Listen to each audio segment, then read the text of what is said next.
नमस्कार दोस्तों, ओम साई राम। कैसे हैं आप सब लोग? उम्मीद है कि आप सब लोग बहुत ही कुशल मंगल होंगे।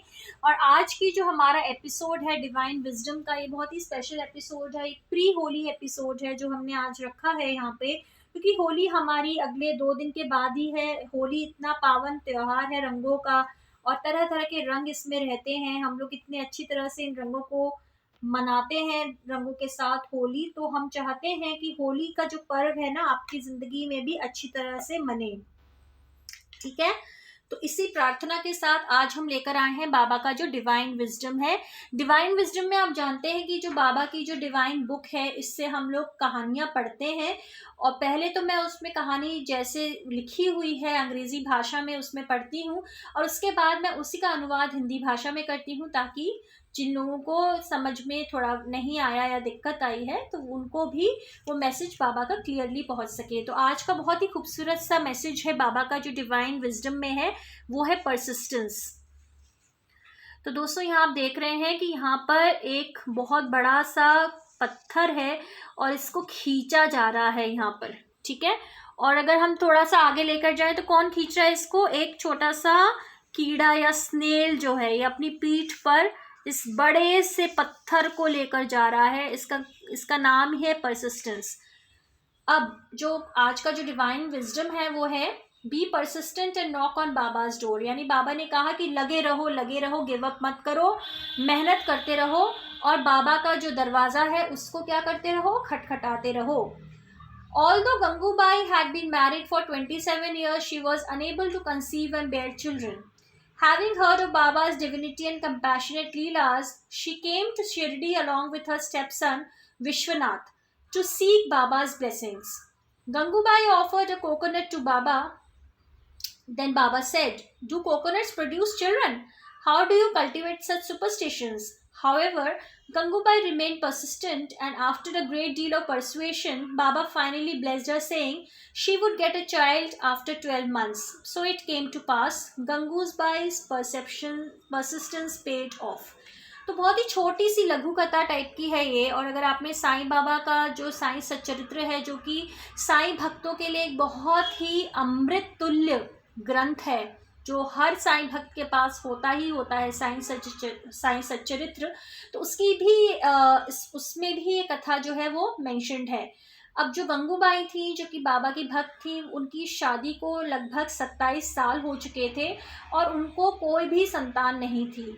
जब उन्होंने बाबा की लीलाएं पढ़ी और जब बाबा की उन्होंने जो ग्रेटनेस थी, जो बाबा की महानता थी, उसके बारे में जब गंगूबाई को पता लगा, तो वो शिरडी आई अपने सौतेले बेटे विश्वनाथ के साथ बाबा की ब्लेसिंग्स लेने के लिए। उनकी सौतेला बेटा इसलिए क्योंकि उनकी जो शादी थी उससे उनको वो बच्चा नहीं था, दूसरी शादी से था।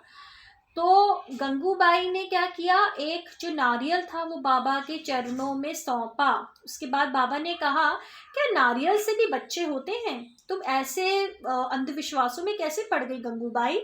लेकिन गंगूबाई को तो बिल्कुल जिद थी। उन्होंने कहा नहीं नहीं नहीं, और उन्होंने बहुत ज़्यादा बाबा को मनाया।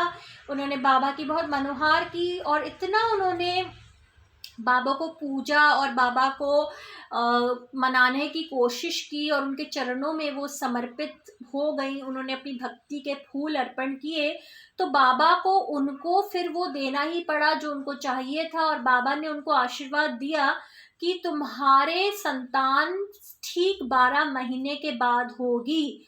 और क्योंकि हम जानते हैं कि बाबा का जो वचन है वो कभी भी झूठा नहीं होता, तो ठीक 12 महीने के बाद गंगूबाई के घर में एक बहुत ही खूबसूरत सी संतान ने जन्म लिया। तो यही है ग्रेटनेस हमारे साईनाथ, हमारे महाराज की, हमारे बाबा की। तो दोस्तों, वही होता है कभी कभी। अब इससे हमें सीख क्या मिल रही है? जैसे कभी कभी क्या होता है कि हम कोई काम करते हैं, लेकिन वो काम हमारा सक्सेसफुल नहीं हो पाता, तो हमें लगता है कि हम लोग गिव अप कर दें, है ना। क्योंकि अब हमने सपोज हमने कोई अपना कुछ हमने कोई भी एग्जाम्पल हम ले लें, कोई स्टार्टअप हमने शुरू किया या कोई बिजनेस शुरू किया या कोई हमने नौकरी हमने नई ज्वाइन करी या कुछ भी किया, तो हम उसमें पहले तो बहुत एफर्ट्स डालते हैं, बड़े इंथुजियास्टिक होते हैं, सब कुछ होते हैं। लेकिन जब धीरे धीरे हमें लगता है कि उसमें हमें सक्सेस नहीं मिल रही है, तो धीरे धीरे जो हमारा उल्लास है वो कम होने लगता है, हमारा जो इंथुजियाज्म है वो कम होने लगता है।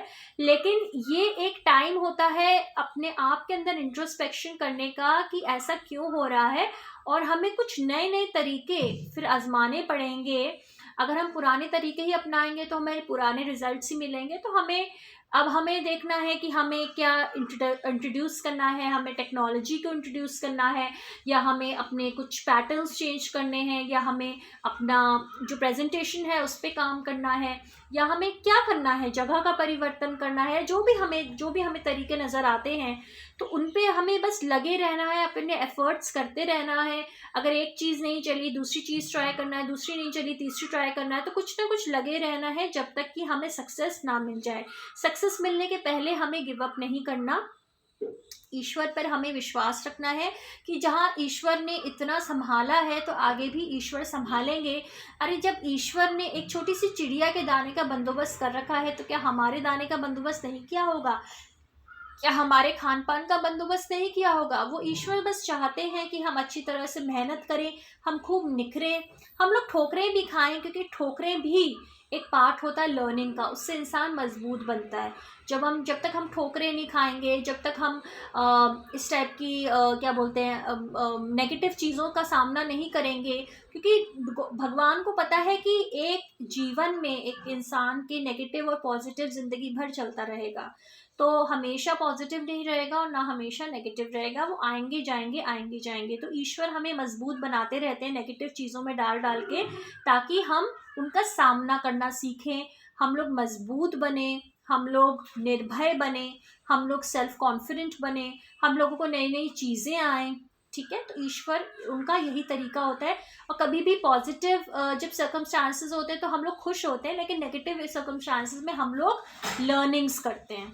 ठीक है, तो ईश्वर इसलिए हमें बैलेंस में बना के चलते हैं। तो बहुत ही खूबसूरत सा आज का विजडम था, परसिस्टेंस।